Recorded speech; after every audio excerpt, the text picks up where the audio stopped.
7 crypto card claims that sound better than they are. Crypto card marketing has a compression problem. A lot of crypto card marketing is just the cleanest possible version of a more complicated sentence. A rewards rate becomes the highest possible tier. A fee table becomes zero fees. A regional rollout becomes global. By the time the claim reaches the top of the page, most of the conditions that make it useful are gone. That does not mean the headline is fake. It usually means it is incomplete. Here are 7 crypto card claims that tend to sound better than they are. Once you read the terms, check the tier table, and look at how the card actually works. Up to 8% cashback. The two most important words are not the number. They are up to.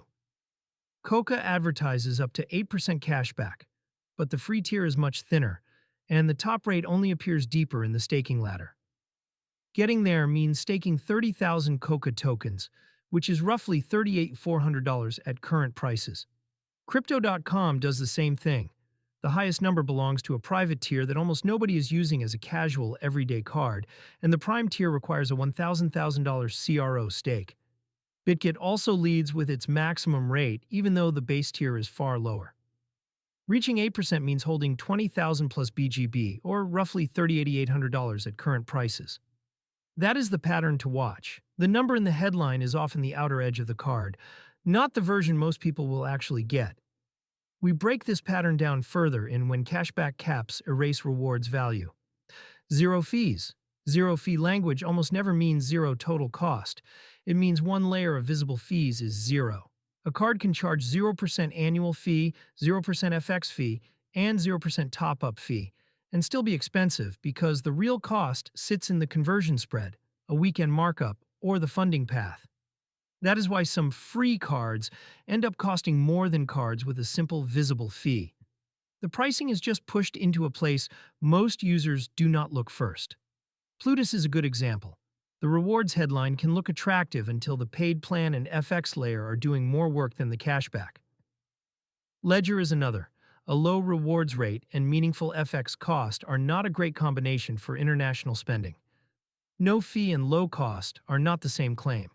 We map the real per $1,000 cost in what crypto cards actually cost. Available globally, this one is often true in spirit and useless in practice. The problem is that global can mean a lot of different things. A card may have wide vendor coverage but limited physical shipping. A virtual card may be available where the premium metal tier is not. A brand may be recognized globally while the actual product is only live in one market. MetaMask Metal is not broadly available outside the US. Gemini is still a US product. Gnosis Pay remains EEA focused. Ready is EEA and UK only. A card can be global enough to sound widely available while being unavailable in your country, your state, or your specific card variant. Gnosis Pay is EEA only. Ready is EEA and UK only. Coinbase and Gemini are US only. The bigger failure mode is building your shortlist around a card that was never a realistic option for you. Self-custody card. This sounds binary. In practice, there are layers. A card can feel self-custodial in one part of the flow while still depending on a third-party processor, a managed spending layer, or a more controlled funding path elsewhere. The real distinction is usually not pure self-custody versus no self-custody. It is what part of the stack you actually control. That is why the category runs from clearly custodial products like Crypto.com through hybrid structures like Nexo to genuinely stronger self-custody setups like Coca, Gnosis Pay, and MetaMask. But even self-custody cards depend on a card network, Visa or MasterCard, and an issuing bank. If the issuer goes down, your on-chain funds are safe, but the card stops working. That is a real improvement over fully custodial cards, where the issuer controls both the funds and the card. It is not the same as you control everything. Our 2026 Crypto Card Custody Bible goes deeper on the categories, and the self-custody benefit page tracks which cards actually qualify. Tax-free spending. This is the claim that causes the most damage because it compresses legal complexity into something that sounds absolute. Sometimes it means stablecoin spending avoids volatility-related gains. Sometimes it means borrow to spend, like Ether.fi, avoids a taxable disposal in certain jurisdictions. Sometimes it refers to a country with zero capital gains tax, like the UAE or Panama. It almost never means there are no tax consequences. The phrase gets used for several different situations that should not be treated as interchangeable. The biggest mistake is importing one country's logic into another.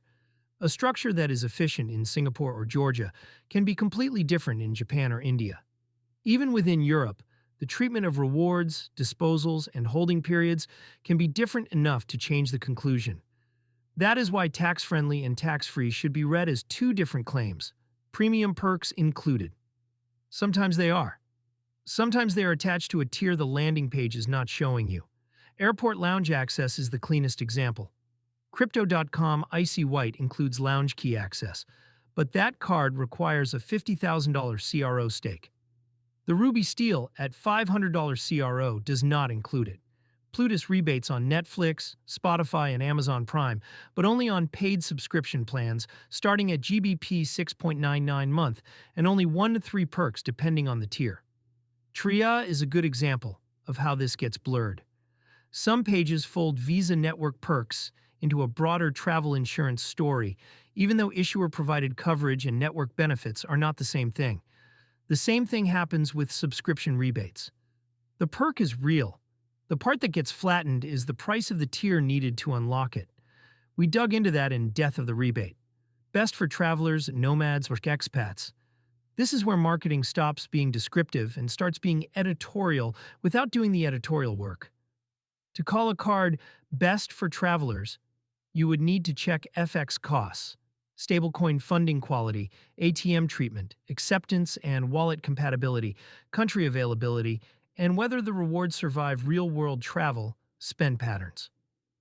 Most cards win one of those dimensions and get marketed as if they win the whole use case.